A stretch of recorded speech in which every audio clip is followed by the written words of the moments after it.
Again, welcome back, guys, to another meeting. Happy to have you all. Let me make sure I see someone in the lobby. Make sure I let them in. Perfect. All right, perfect. With that being said, I'm just gonna do a little roll call. I'm gonna go through the list and call out each of the institutions within the system, and you guys tell me if you're here or not. Cherry Oak, I see Donna. Perfect. Central, that's me. Eastern Connecticut State University. Okay. That would be Madison. I don't think she's here. Yeah. Perfect. Southern Connecticut, Pierce. I don't see him here. And then Western Connecticut State University. Okay. I don't think I see the representative for Western Connecticut State University here. Snockton, Cheyenne, you're here. Sure am.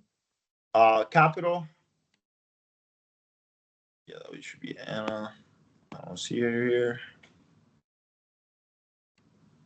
Gateway.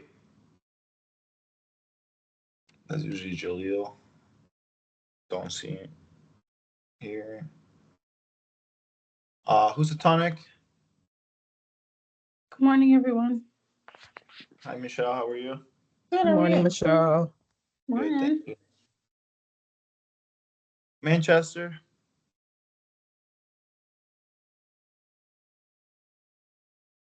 Okay. Middlesex. Hello, I'm here. How are you? I'm good. How are you? Good, good. Nagatok. Hi, it's Nia. Hi, Nia. Boom. Northwestern. I think I see Dakota representing. Norwalk. I see Norwalk. Three Rivers. Here. Hi, Malachi. How are you? Good, thanks. Hey, How are we doing today? Malachi. Good, good. Good. Tonsis. Here. Perfect. Thank you. Welcome. Let's see. This is Adrian. And then Quinnebog Valley. That's me and Trinity. Perfect. Oh, my name's Cameron. I'm just on Adrian's computer, so it logged me in through his account. All right, that's perfect. Yeah, if you just want to type your name in the chat, that way I can just copy and paste it so I update the list. That'd be awesome. I got you. Thank you. All right, perfect, guys. It looks like Did we miss anyone? we're missing Norwalk, Manchester, Capital. Capital Gateway. Capital Gateway, and Southern Eastern. Southern Eastern. You do not have quorum. Okay. So, like we mentioned before, since we have no quorum, we can't really vote upon this item, which that was the hope of today's meeting. That way we can kind of get the bylaws through, because kind of it limits us the amount of things that we can do, right? We only meet a couple times during the month, and without having a quorum, we can't really vote on items that we need to get passed. So I'm hoping that after spring break, hopefully we can get quorum and then we can get this through. All right, so like Tam said, Cheyenne, since we have a couple new peers here, if you want a little bit touch upon the survey, and then I can go a little bit, I'll go a little about the survey, but first, let's get started with the bylaws and kind of the work that you, Donna, and everyone else, Nia, and everyone else has been doing. So, Sure, I can share my screen. That's all right. There we go. Nice. All right.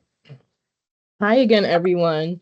So, SAC has a set of bylaws that we abide by. It's like a reference point for, our purpose, what we do, how we conduct our meetings, student conduct. It's like our holy grail for SAC. And the last time it got updated, it's actually been a while, was around 2018.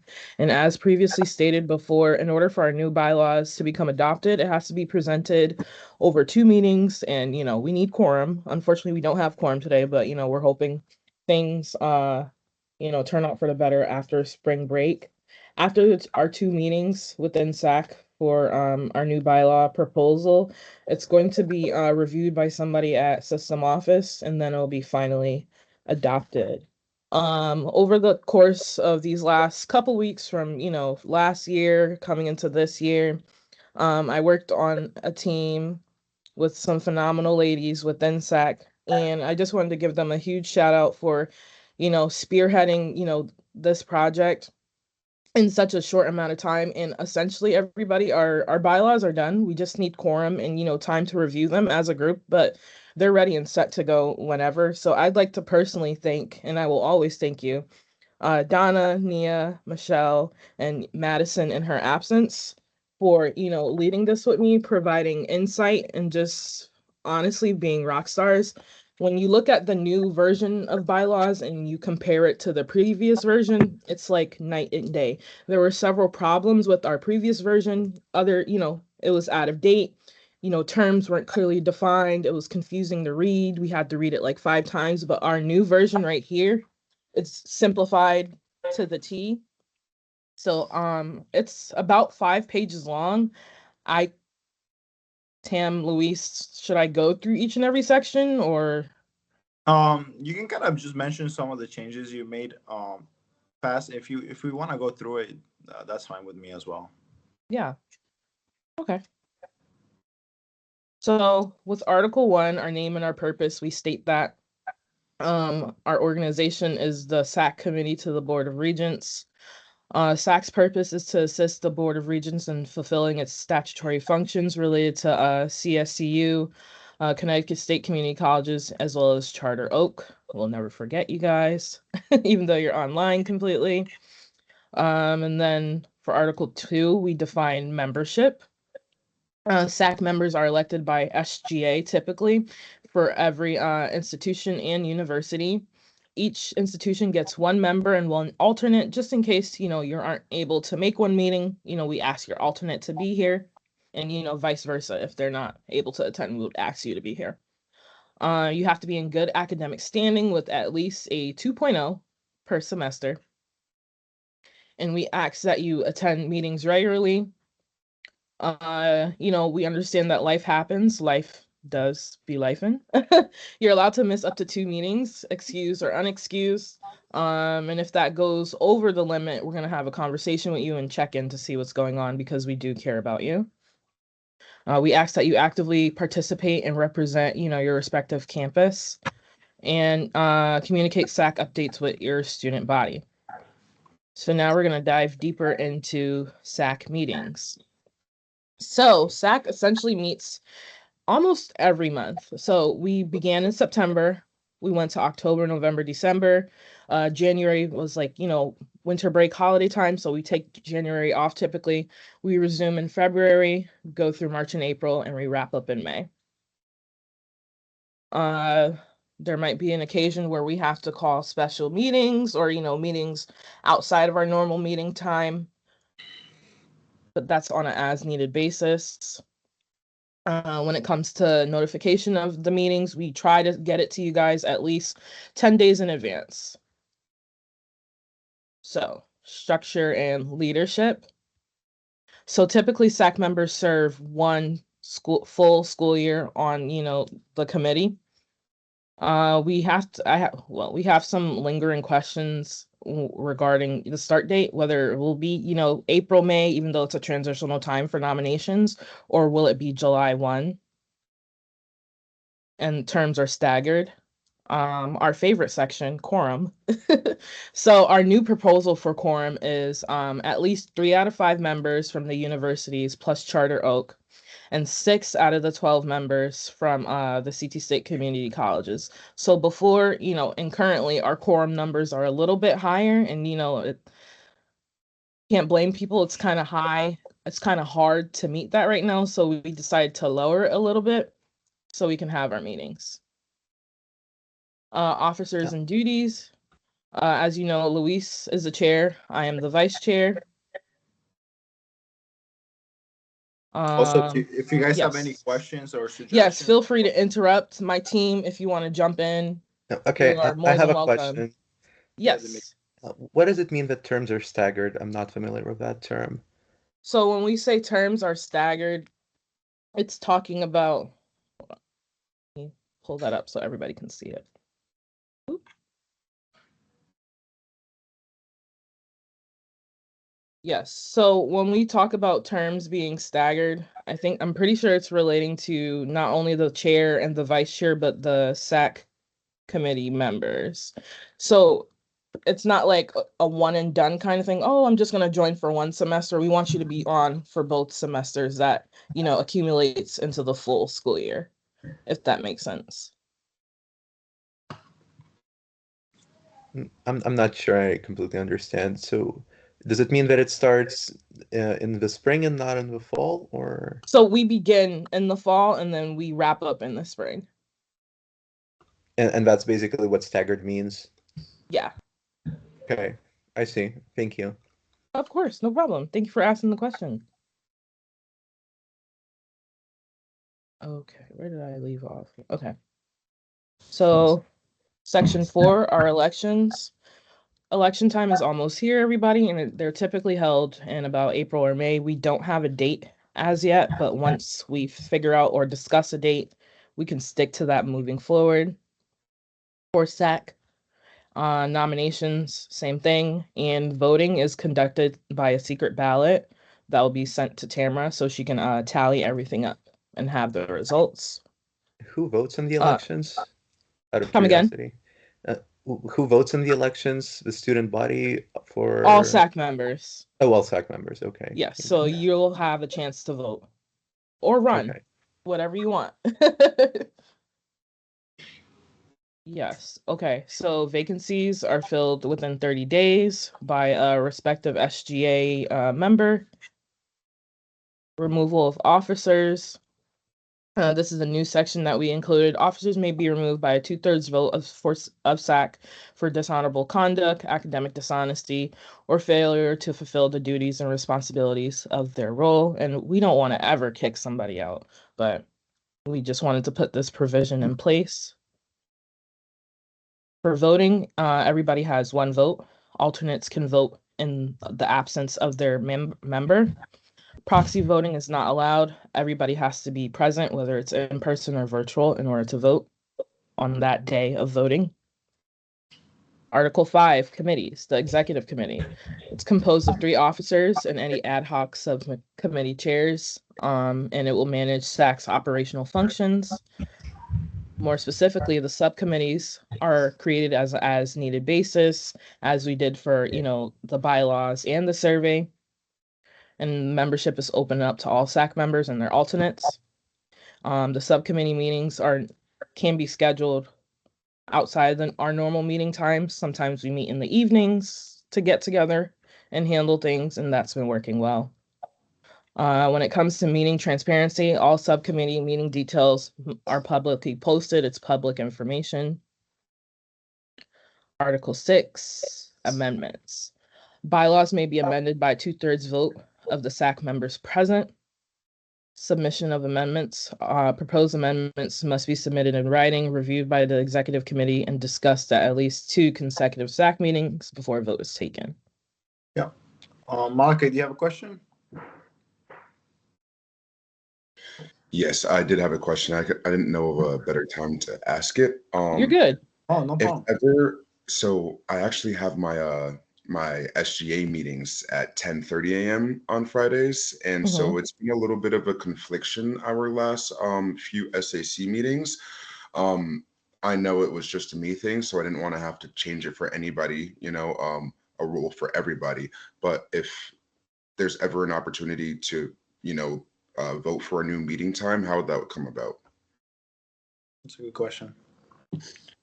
I can speak to that. I don't think I am or anyone is married to the Fridays at 10. I think it was originally chosen because that was a lighter class schedule day for students, to be honest.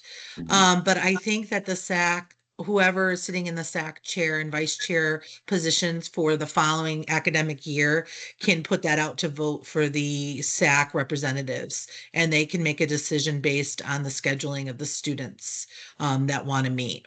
So I'm not opposed to a different time of the meetings. It just needs to be scheduled for the same time each month so that it's consistent for the students. Yeah. All right. And it has to be posted each month.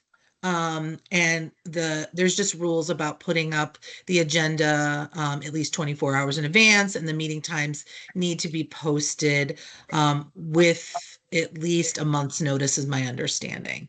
The meeting times. So those are just some of the rules. Thank you. Thank Yeah. you, Dan. You're welcome. So Fridays don't have to be Fridays. Yeah. So they can figure that out. Mhm. Yeah. I see another hand. Go ahead. Hi, I was just wondering, 2 consecutive meetings, does that mean today doesn't, like, last No. meeting you went over this, I heard from my alternate, Mhm. but, oh, I don't know how to phrase this. Does today count, or is that what you're trying to ask? Kind of, yes. Today doesn't Yeah. count because we don't have quorum. Okay, so would we have to start over? No, we can use last meeting and then this Okay. meeting. I believe I just need to check with Pam on that for regulation. We have to have students quorum at 2 meetings for approval. So Okay, my hope is we can use the next meeting and vote on the bylaws. So I need to double check that. okay, thank you. Yep, Thank you for that question, Emily. that's a good question, Emily. It is. I'm praying we can get it through. We're almost there. Any more questions? See, Dakota has a question. Dakota? Hi, can you guys hear me? Yeah. Nice. So this is actually regarding the, let's see. So I'm trying to get my alternate more on top of, more in touch with our SAC meetings. And I haven't been able to find the recordings of the meetings to send to her. Is there a way, where would I find those, I guess? Yeah. 'Cause So I don't want to there's actually a website, Dakota, under the border regions. Actually, let me look it up and make sure that I'm actually giving you the right information. But all our meetings are posted, I think, per fair use laws, right? So we have to, this information has to be public and published for the whole system, right? So all our meetings are recorded. All our meetings go up into the website. But let me just make sure that I'm giving you the right information. I'm not sending it to a website that doesn't have anything on it. I gotcha. So I just, Thank you for that, Dakota. I'm trying to keep my Facts, ultimate. because I didn't touch, know 'cause I don't that. want her to. I don't want her to, if I can't make a meeting one day and she has to, sub in for me, I don't want her to be not sure what's going on in the middle of whatever's. yeah, of Yeah, course, that's valid. completely understand. So I believe we have a YouTube channel actually. Whole Yeah, so let me actually double check again because I don't want to give you just the wrong information. Yeah, so our SAC meetings, our last meeting posted was the November meeting. So we might have to just update that and send the links to them so they can post them again. But yeah, so they'll be posted under the YouTube website. I think the latest one I see is the November meeting, which is 3 months ago. So it definitely has to get updated. Good question, because that will help us get on top of this and make sure the videos get posted in a timely manner. So I'll get, actually, let me write this down because then I'll forget. But I'm gonna get back to you. Okay. Tam, do you think talking to Pam might be helpful about the videos? Ask that question again, Luis. I'm sorry. So for the videos, you think because I know we send her the videos like after every meeting pretty much, Yes. right? The recordings after every meeting. Yeah. So it might just be a delay between like all sending the information to the board secretary and then her sending it to IT and IT uploading it, right? So there might be a It takes about 24 hours for it to download on my end. And then I usually get it to her early next week. That's usually what happens. So are you asking the time frame that I get it to Pam? yeah, I mean, I know you get it in like less than a week to her. Oh, usually within like it usually downloads I usually download it to her like Monday morning after our meetings, and then I get it to her, and then she then uploads it by the end of the following Wednesday. Yeah. And then she gets it to Andrew for the website. Yeah. So actually, this is a good website for everyone. It's CTCSEU Board of Regents. If you just Google it, I think, yeah, perfect. Okay. I found this on the web, so this is a website. They're listening to me. They are. There it is. So if you, Cheyenne, if you actually go to, I think they see your screen actually.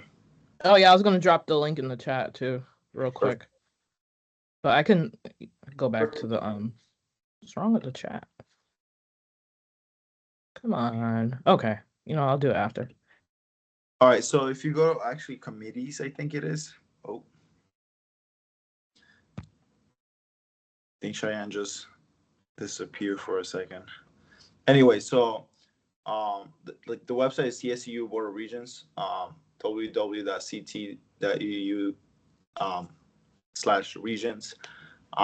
If you go to upcoming meetings or just committees, you should be able to see your committee under there.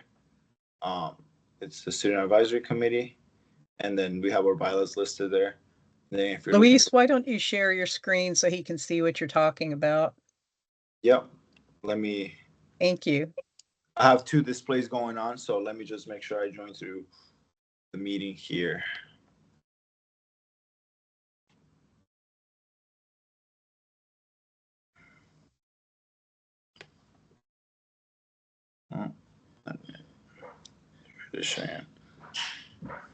Hi again, everybody. Sorry about that. Microsoft Teams does not like me today.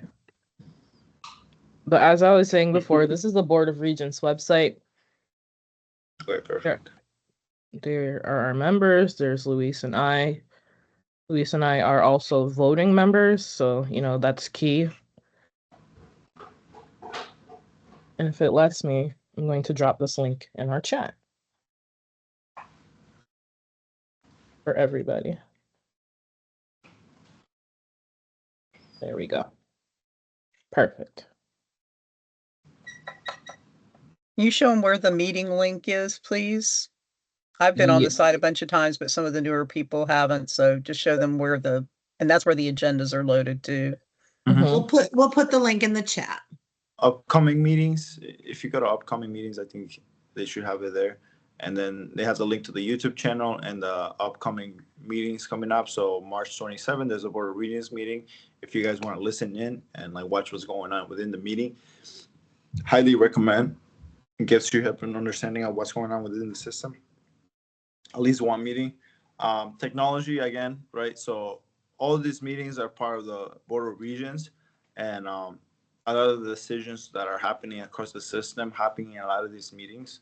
So if you have time one of these days and you're interested about like, hey, I want to know what's going on with technology, or I want to know what's going on with like academic and student affairs, you can always pop in here. And if you're not liking something that's going on, let us know, and then we can better advocate for you guys as well. Thank you, Luis. Perfect. Thank you. Yeah, no problem. Dakota, I hope that kind of helps solve your question, as well as like I'll send an email out as well just to make sure that we get the latest recordings up to date. All right, perfect. Thank you so much. No You're problem. welcome. Okay, we're almost done with the bylaws document. So towards the end of our review of everything, we decided to add some more points for clarity and transparency, especially if you're new to SAC, like what is SAC, who is SAC, what's going on. So clear membership criteria, defined eligibility. This is sort of kind of a little bit new, orientation and trainings, just so everybody is on the same page, especially, you know, during the semester, some people may drop out of their role, somebody might get thrown in, and we don't ever want to have anybody, you know, feeling ill prepared for SAC. As well as giving out an orientation packet virtually, having proper communication protocols, and regular bylaw review. So we propose that bylaws moving forward will be reviewed every 3 years to ensure they remain current and effective.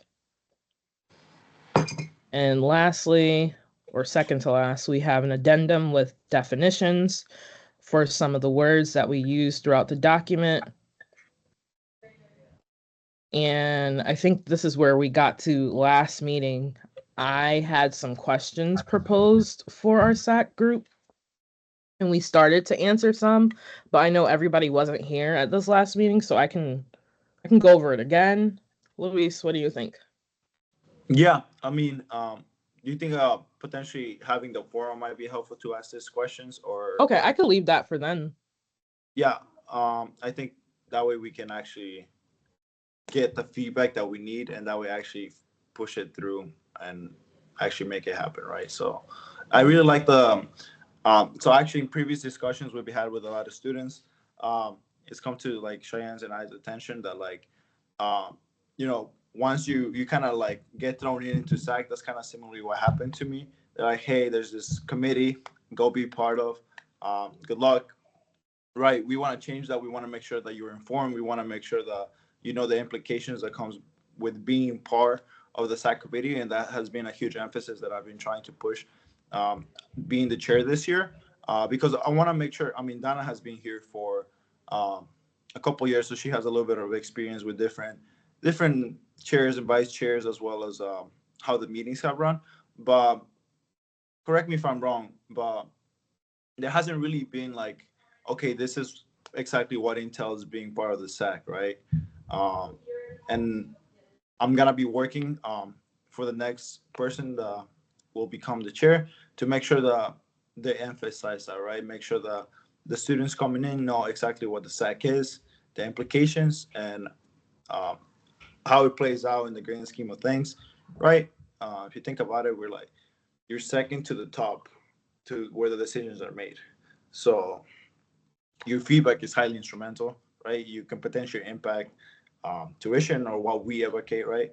So, for example, there's discussion right now in the board regarding utilizing some of the reserve funding to provide more services for students, right?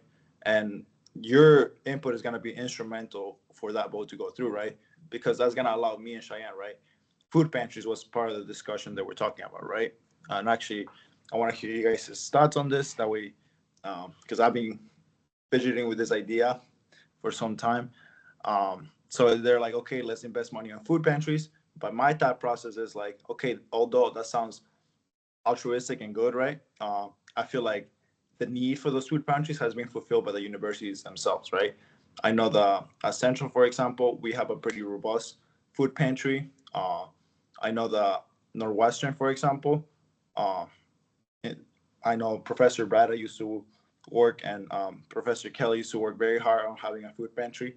And actually, we give out food to people that needed it the most, right? So I feel like the universities has fulfilled that role and that need. So maybe money could be allocated to better things, right? Maybe improving our IT infrastructure, right? Or I know there's been discussions about potentially utilizing that money for fixing some of the infrastructure within the system, right? So make sure that elevators are working, making sure that students have good classrooms and good technology so they can utilize that, right? And yeah, I want to hear your feedback, right? If you think food pantry is good, or maybe money should be allocated to other things. So Malachi. Um, Speaking for Three Rivers Community College, our food pantry is absolutely necessary, and it's a lifeline for countless families in our community. We have numbers for it. I couldn't tell you off of the top of my head, but we have a good group of workers in our food pantry, and they have documented numbers of exactly how many families we're helping out every day. And every week we have like a food drive in our parking lot, and the line is out of the parking lot, constantly every week. And I think if anything, we could use more resources for food pantries. Okay, perfect. Yes. Let's go Dakota, Nia, and then Emily. And then Dimitri has it up too. So food pantries, it's hard for me to say for sure, but like you were saying, Northwestern does have a pretty decent food pantry that gets restocked every year. It was founded by the PTK chapter, and we have been able to successfully raise a decent amount of money for it through fundraisers every year. So I don't know. I mean, so I feel like our food pantry has been pretty self-sustaining on our yeah. Mm-hmm. Yeah, so that's actually where my thought process was going, right? Because I think universities have found a way to self-sustain themselves, right? And potentially, maybe, for example, for your school, Malachi, we could potentially be like, hey, okay, this university, they need a little bit more support. Let's send a little bit more money. But that doesn't necessarily mean that all of them need it, right? Because I think the universities themselves have developed a good enough plan where they're self-sustaining themselves, right? That's kind of where my thought process was going. I'm like, okay, I don't know how good those funds will be allocated if like they already have a good system going on, right? I understand that. Yeah, I will say, like, even my club that I'm the vice president for at my school, we have an upcoming event that all of our fundraising and income from it is directly put to our food pantry. Mm-hmm. So I definitely understand there are other sources of income for the food pantry. I would just hate for there to be, say a semester or two where there's not much fundraising and all of a sudden they're at a loss. Yeah, I agree. So maybe having a more sustained and something long term to make sure that the longevity of the food pantry remains. I think that'd be a good approach. Perfect. Nia, and then Emily, and then I know Dimitri, if you have something to say as well, feel free to raise your hand. So my question in regards to because about the food pantry, because I think I also just saw Sherry say something in the chat as well. Does not get institutional funds for the food pantry on campus. It'll show you go. Mm-hmm. So like, do you guys not have foundations? Because our food pantry is through the foundation. I'm just wondering, is that like how? Because is that not separate? I'm just wondering, like, is your campus like? I just want to make sure I'm understanding that. Is it something that is a concern that it actually may happen that you might not be able to have the funds for the pantry, Malachi? Like that was my whole thing. Or is it Louise, just something could I speak to that real quick to Nia? Sure. Yeah. Hey, thanks so much. This is Director Paquette over at Nantucket. First, I just wanted to say great work on the bylaws. As a director, I am very, very impressed with the work, like high level #leadership work. Kudos. Regarding the food pantry, and hi Nia, I missed you since Women's Leadership Institute, girl. Hey, regarding the food pantries, here's the thing, and this is where your voices would be so incredibly important under the great leadership of Tamara. The food pantries are run differently at every single community college campus. So I'm going to give you, in like 20 seconds or less, I'm going to give you a snapshot of Nantucket. As Nantucket, I started the pantry back on campus with another student back in 2017. Okay, we didn't have a food pantry. We started it just scraping along, right, in a little closet. Since then, I've spent nights and weekends since 2017 writing grants and Cheyenne knows, digging in and trying every single semester to keep this pantry going. It's now in a bigger location. It now looks like a mini grocery store or market you might see on the corner in Hartford. So we're very proud of what we've done. And it's not about me, it's about all the students, faculty, and staff that have helped me along the way. But it's not run through the foundation, Nia. So I wanted to make it clear that on our campus, that is not the case. We have not gotten any money from our foundation or institution for the pantry. And it's a great struggle, as Cheyenne is very aware of. She's very involved with that good work on campus. It's a big struggle to keep it going. Connecticut Food Share is a partner that we rely on heavily in area institutions. But I just want to make that clear to all of you that at least I can only speak to the community college campuses. They're all run differently. Not all have any funding from a foundation or the institution. Okay, thanks. Perfect.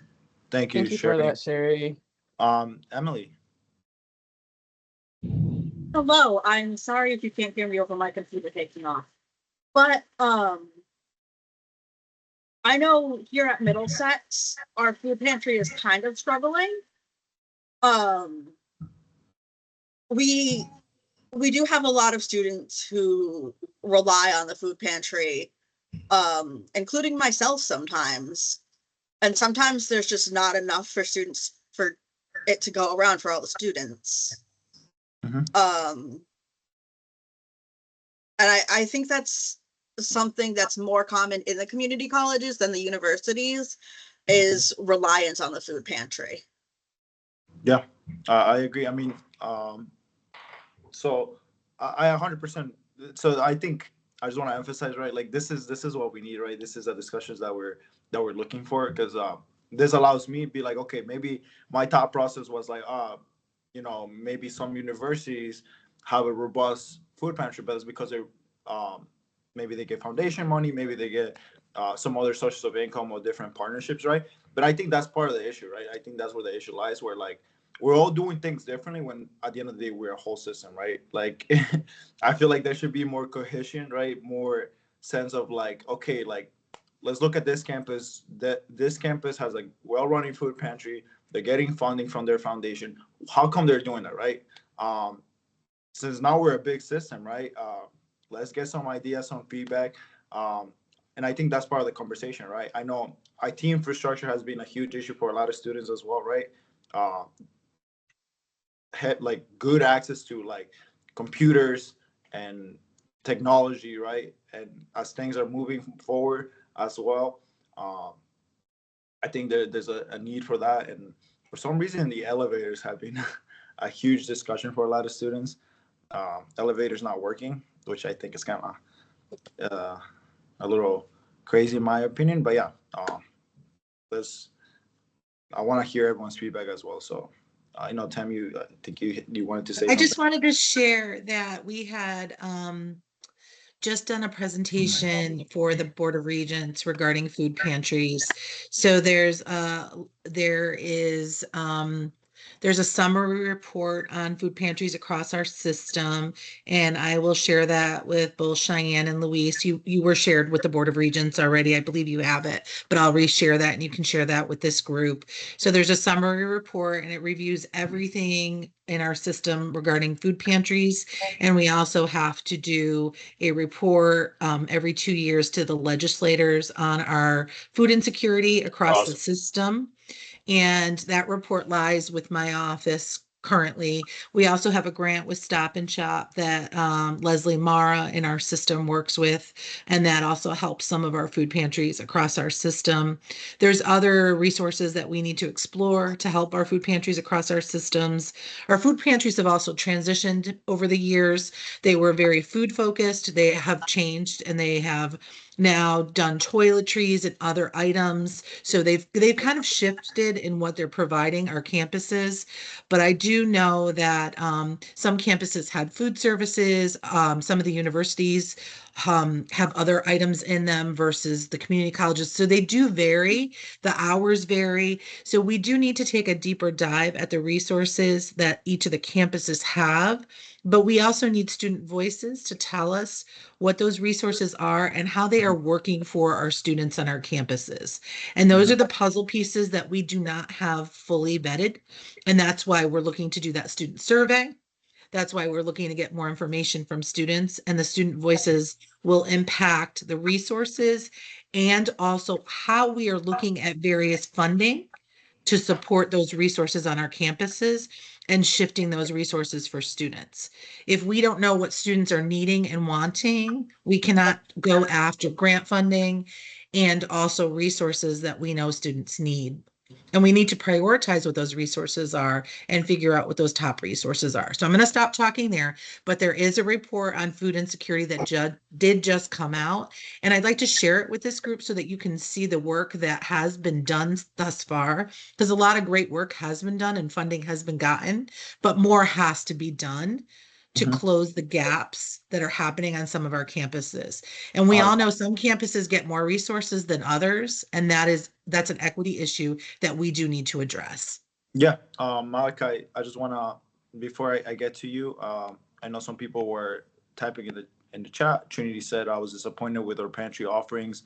Quinnaba Valley, there's a small group that actually took initiative and started a sustainability club, which is awesome. Growing their own crops and starting a greenhouse to provide healthier options, right? I think that's part of the issue as well, right? Maybe the food that they do offer might not be healthy, right? It might not be good for you. So I think that's something that needs to be addressed and looked upon too. Middlesex also doesn't have a cafeteria. We have a mini market to fill the void. Yeah. So Kunibuk Valley doesn't have a cafeteria. When I was in Northwestern, we didn't have a cafeteria either.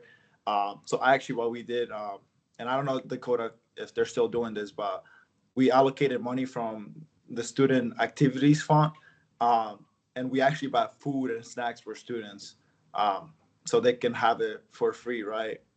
In one of the lounges in the university. And it was crazy, like, because no one had offered them food before. It would be gone in like 2-3 weeks. And we would buy like hundreds of dollars of food, right? And actually not even in a week, it would be all gone, right? Because students were hungry, students wanted food, and they utilized that resource. But yeah, okay. All right, go ahead, Malachi. And then I'm reading what Victor said. All right, yeah, sorry to interrupt. I just kind of, because Tamara, you answered my question a little bit, but I was going to ask exactly how equity is addressed in making these fit to specific campuses, because I do think it would be a disservice to all campuses to kind of do a one size fits all for funding and all of that, you know? I'm going to be really honest. I don't think that there has been a discussion about how funds are distributed, how campuses are looked at. I think for many years, enrollment and the number of students on particular campuses was how funding was dispensed across the campuses. I think that that's how originally funds were given out to various campuses. But I think we have to look at the needs of particular campuses. I think one of the topics we recently were talking about, this is a good example, is mental health of students. And so one example is CT State originally never had mental health counselors. And over the past 2 years, they've recently hired all mental health counselors for each and every campus, which is wonderful, right? Now we're starting to see there's been a big rise on college campuses in mental health with college students and needing more supports. But do you need a counselor just from 9 to 5? Wouldn't it be great if you had counseling at different times of the day, or maybe evenings or in between classes? So now we have to start looking at, not only do we need counselors during the standard times of 9 to 5, but what other resources do we need maybe on the weekends or later evening hours and stuff like that. So these are some of the discussions that have started to happen. Yes, we have gotten these resources in place, but are the hours working? What are the campus patterns and traffic patterns?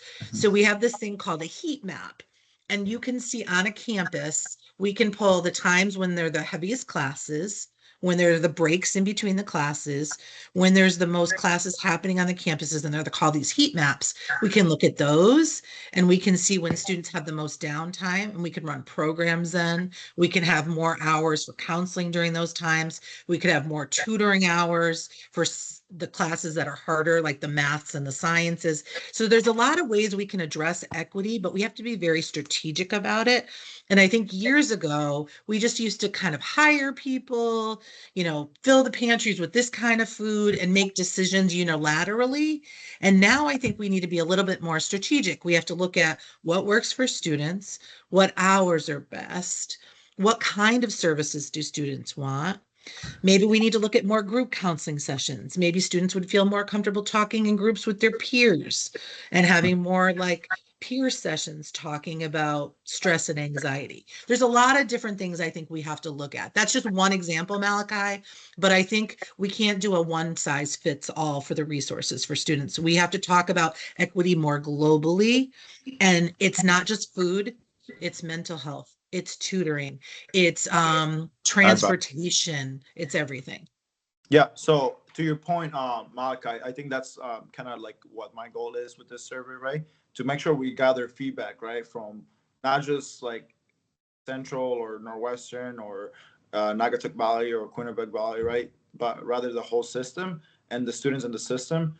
And I think that's the whole approach, right? We can gather quantitative data, right, and then we can present that data to the board and be like, hey, students are struggling with this. They're not getting enough support financially. They're not getting enough support with academic advising. They're not getting enough support with potentially the food pantry or whatever other issue there is. And I think that's why it's so important. And you guys play a big role because you guys can actually potentially bring change, right? You hear the discussions that we're having currently, and that's awesome because these discussions get the conversation started to potentially taking action moving forward, right? I do believe when I was, it could have changed over the last 2 years, but when I was a community college, they did have a telehealth service. I don't know how effective it was, right? That's also part of the issue, right? Like, yeah, they have that support, but is it effective? Is it actually helping students? Are students actually using it? Do they even know it exists? That's part of the issue as well. I see Emily said, yeah, struggling people or mental health team spends a lot of time promoting and teaching students how to use it. Yeah. Yeah, I think, and this is good, right? That's why, like, as you guys gather the feedback from your campuses and delay it to us, that's what we need, right? That's what we need, and that's what has been missing for at least like after COVID. I feel like there was a little bit of a decrease in like student involvement and leadership and all those aspects, right? So we're looking to improve that as well, right? And then, yeah, so to your question, Malachi, what avenue we're conducting the survey? I'm gonna have one more survey meeting to discuss a couple of emails I've been having back and forth with system office. There's certain protocols we gotta follow for each of the state universities. So that's part of the problem, right? Although we're all in a big system, we're all different. We all do things differently. We all are like, we do it this way, we do it this way, or we do it this way, we do it this way. Although we're like a small state, right, relatively compared to the rest of the country, we're all very isolated in our pockets, and like we all do things very differently, right? We're very regionalized in that way. So that's part of the issue, right? There's a lot of obstacles we gotta overcome. But I will highly encourage you guys, if you guys are actually passionate about this and you guys actually want to bring change, and like we can gather some data from the survey, come to the meeting because you'll be direct input into the survey and how it's going to get done, right? We have 9 questions that we developed. Nia has been a big part of that, and Dakota as well. Right, we're developing those questions, right? So if you're looking for a question that you want to ask students and want to know feedback about, come to that meeting. That way we can add it to it. I think right now we're like right around 9 questions. We want to keep it brief as well, right? We don't want to have like this 10-minute survey that students are going to turn it off after like 5 minutes into it, right? Something quick, simple that we can gather data as well. Yeah, so this is all great, right? And I think that this is the importance of like talking to each other and conversating about the issues that are going on, because then I can delay and Cheyenne can delay this information to the board and be like, you know what? Yeah, some schools need help with food pantries. but also students are having health with healthy, like healthy foods, right? I remember at Northwestern, I remember I used to ask them to like bring like um, buy like protein powder things and like protein shakes and Greek yogurts because there wasn't really healthy options, right? Uh, it's like probably like 300 calories, like 50% sugar, things that like are not good for us, right? They're not good for studying. They're not good for our bodies.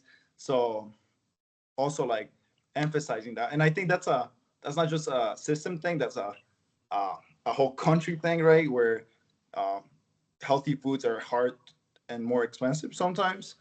So I think finding a way to mitigate that is going to be part of the conversation, right? But I think we're in the right direction when it comes to getting the feedback that we need. That way, we're able to come with data to the board and be like, hey, we surveyed the whole system.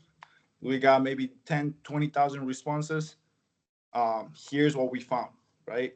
And here's where the issues lie. And I think it's important, especially nowadays, dealing with the board, having that data to back our decisions up, right? Because we can go up to them and be like, hey, maybe we talked to 3 students and they said this, but when we have, oh, we surveyed 20,000 students and we have this, I think it weighs a lot more, and it would allow us, and it'll be like, okay, this needs to get done now, right? Malachi?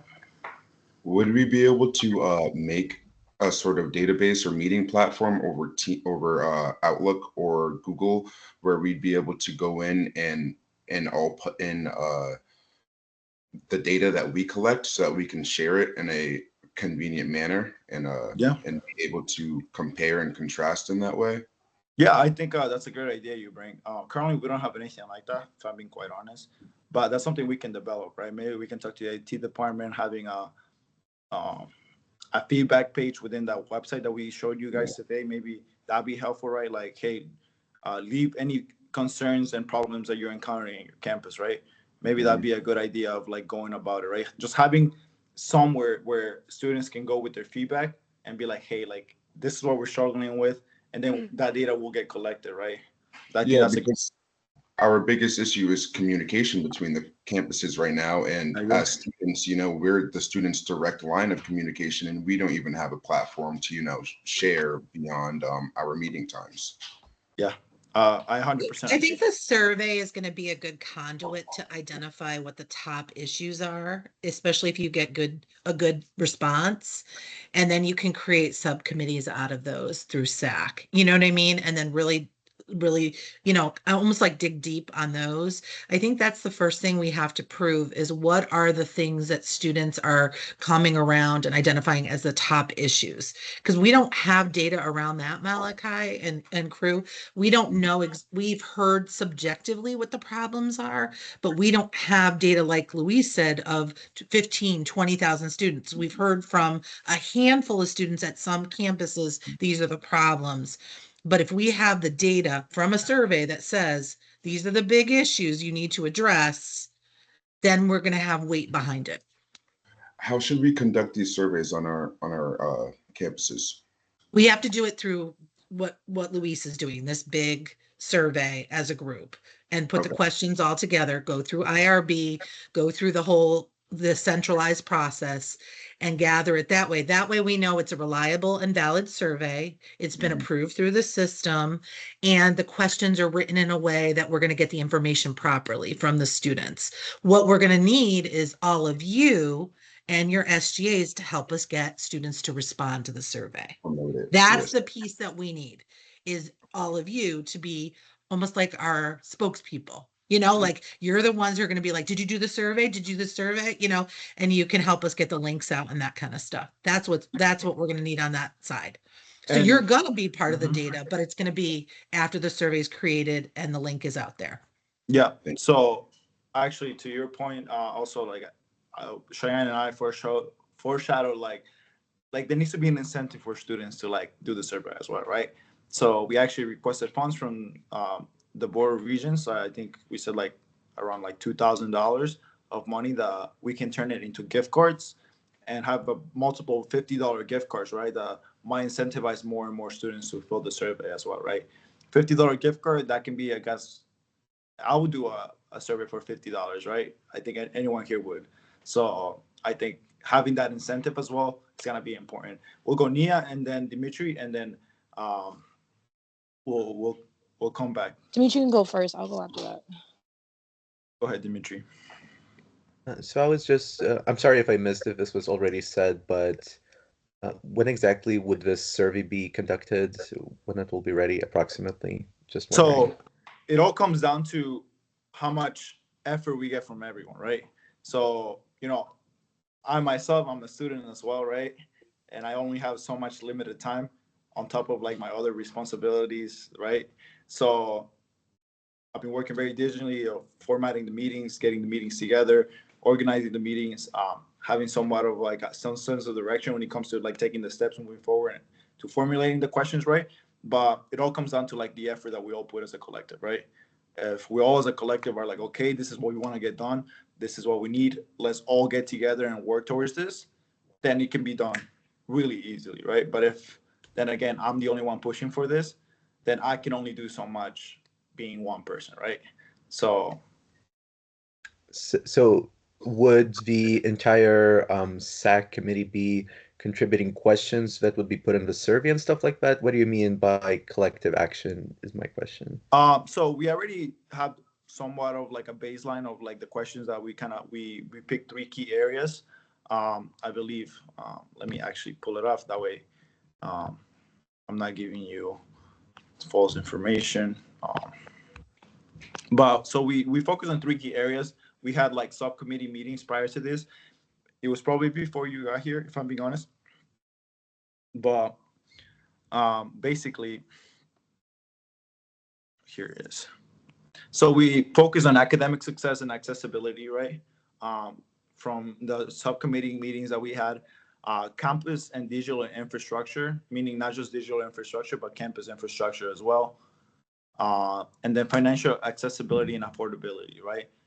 We figure focusing in 3 key areas might give us a good start to get this idea and the survey going moving forward. And we also didn't want to have like too many things that overwhelm the students. So those are the 3 key areas that we're developing questions upon. So I hope that kind of answers your question. Yes, I think so. And then Nia?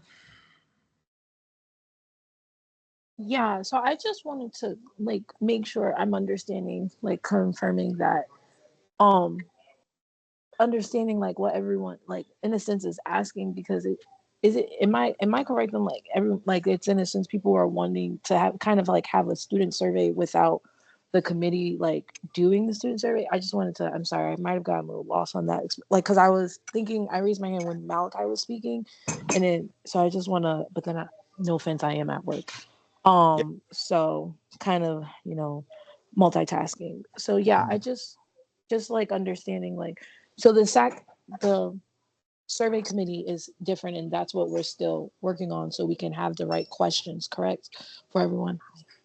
Is that what's going on still? Okay. Yeah. So if I don't know if you remember, you were at the last meeting we had where we went over it, kind of like, okay, are these the questions that we want to ask? And we all agreed, collective, like, yes, these are the questions we want to ask. So actually, what I'm gonna, I just put the questions that you came up with in the chat so everybody can see them. And I just want to say, you're not going to want to do separate surveys and then this survey, because it's going to confuse students. Facts. And also you can't do surveys without getting IRB approval in our system. You need to have, anytime you do a survey of students, you need to get institutional review approval to survey students within our system. It's part of our research approval. It's to protect students. You should never do any kind of interviewing of students or surveying of students without institutional review board. It's to protect students so that you do not harm them. And we have to follow that process in all of our systems before you survey students in any way, shape, or form. But we also don't want to duplicate efforts and ask students questions on the side or on the fly and then do the survey, because then we're going to over survey students and we're going to muddy the waters. That's my feedback for that. And this group has been working really hard to create this survey. Yeah. Hi. So sorry, Dakota. Dakota is next. Yeah, so like Tam was mentioning, and I'll get to you, Dakota, like there's a process that we got to go through just to make sure that, the sampling is not bad. We're not assuming the wrong things. There's no bias in the survey, right? So that kind of goes into like the statistics aspect of things. Make sure we get good stats and we're able to generate like good graphs and present that data to the board, right? So there's a process that we have to go, a little bit of a hard process because we want to make sure it's a good survey, good reliable survey. And also keep in mind that the questions have to be somewhat broad because we're not only surveying your campus, it's a whole system, right? So they have to be somewhat broad to overcompass all of the campuses.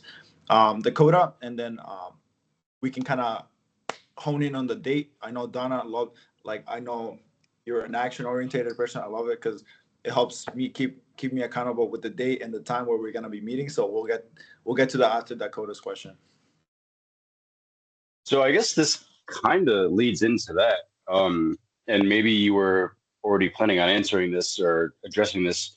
What would be our next step, I guess, for the survey? Yeah, so I'm excited for this. Yeah, I'm looking forward. This is kind of like an idea that I've been floating around for quite some time, and we actually got to take action and take initiative and follow through this. The next step, we're already in contact with system office. That was the next step that after we developed the questions that we needed to do. So I make sure that I contacted. Thanks to Tam. Whenever we need something, she's like, boom, just like that, makes it happen, right? So she connected me to institutional research and system office, kind of like, okay, these are the steps that we gotta go off. Yeah, so please write the feedback, Trinity. Yeah, we can always change the questions as well, or format them in a different way. That's IR will help the team format the questions and the responses the way they're supposed to be written and the answers. They'll help them do that piece of it. That's their job. Nancy is in charge of our DSIR department for the system and has done research for her entire life. And she is a dynamo with that stuff. So she will help Luis and the team do that entire survey and set the whole thing up and get connected to IRB. And she just emailed you this morning. So yeah, I got to go back and check the email. I kind of was just for this meeting. But anyways, I think our next step is going to be meet with Nancy as a collective, all of us. I think that'd be very helpful for everyone to kind of have an idea of like, all right, this is what we need to do. This is the steps you got to go through. This is what you're missing, right? I think that's going to be our next step to make sure that we really have a good, and then time wise, I want to get to the time just to make sure that I set a meeting. And so obviously it's going to be after spring break. As you guys know, spring break is next week. So we probably can't meet that week. And then we have another student advisory committee, the 28th. Hopefully we get quorum and we can just get the bylaws done.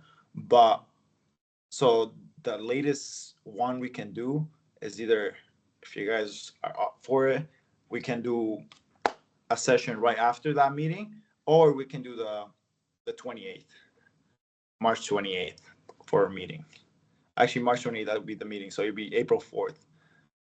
Preferably, if you guys are available, maybe we have our SAC meeting, get the bylaws approved, and then we move into a meeting with Nancy and developing the questions. I think that could be a good part of the agenda.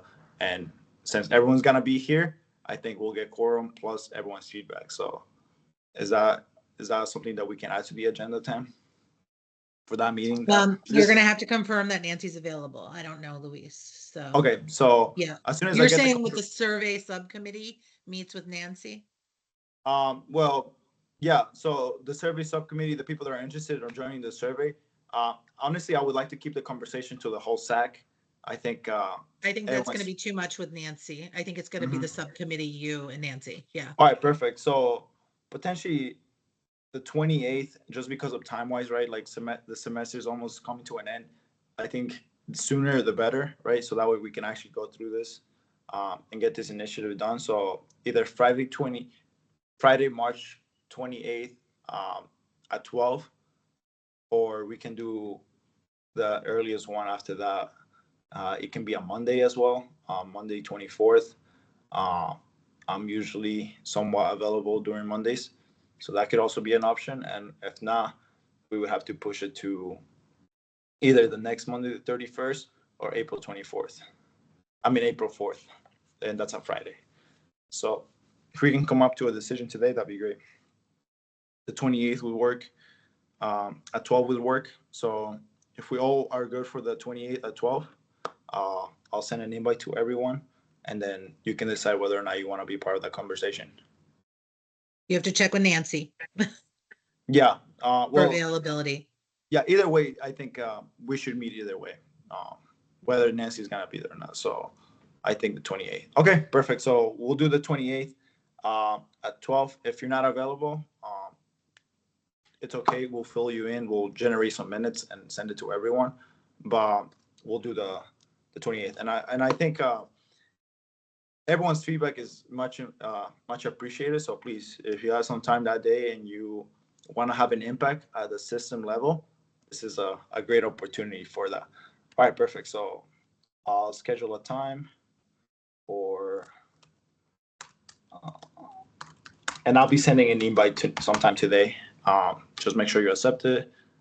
Then I'll add the questions to, I'll add a file with the Sorry, questions. are we having the essay? I'm so sorry. Are we trying to have the survey committee after on the 28th? Is that what you're saying? Yeah. After the first meeting? Yeah. Oh, okay. Well, I won't be able to go to that one. I will be at a grave site, so I'll be at the first one, but it's my mom's birthday and I'm going to her grave, so yeah. And that's important. No, I want you to go do that. Yeah, 100%. Yeah, like I said, it's if you're able to come, that's great. But I think having the SAC contribute with some feedback during that time, and then having this, I like that idea, Lana. I like that idea. Yeah, so actually, Why don't we confirm with Nancy and see availability, and then we'll get back to the SAC survey group. I think that let's take that step first. And then we'll move forward with next steps with survey, because I think we have to check her availability. And Nia, God bless your mom, and I think that that's an important place that you need to be on that day. Perfect. So we'll check with Nancy. I'm still gonna host a survey meeting just to refine some questions. We might get some feedback, like Dana was mentioning. Actually, that's a great way to put it. So maybe we'll have the SAC overall contribute with some questions and feedback, and then we'll have the subcommittee refine afterwards. And then if Nancy's available, we'll have her come in, tell her the feedback that we gather, and then we'll be able to move forward with the next steps. And I think we're on track to accomplishing this goal, which is great. So thank you to everyone. And I mean, that's really all I have for now. I don't want to take much time of your Friday. Happy spring break to everyone. I know spring break's coming up. And yeah, if you have any questions, feedback for the meeting, I'm gonna send the file and the invite, and you'll have the questions available with the invite. And then if you have any suggestions or things you're like, oh, maybe this question should be rephrased this way, or maybe we should add more, add an extra question in here, feel free to send me those feedbacks and I'll add it, and then we can discuss it as a group. So that's really all I have. Cheyenne and Tim, if you guys have anything else to say. If not. No, I'm going to stop the recording, and if Luis and Cheyenne could stay on for a couple minutes after. Have a great spring break, everybody. I hope everybody has a great spring break. Yeah, Dimitri. Bye, everyone. Take care.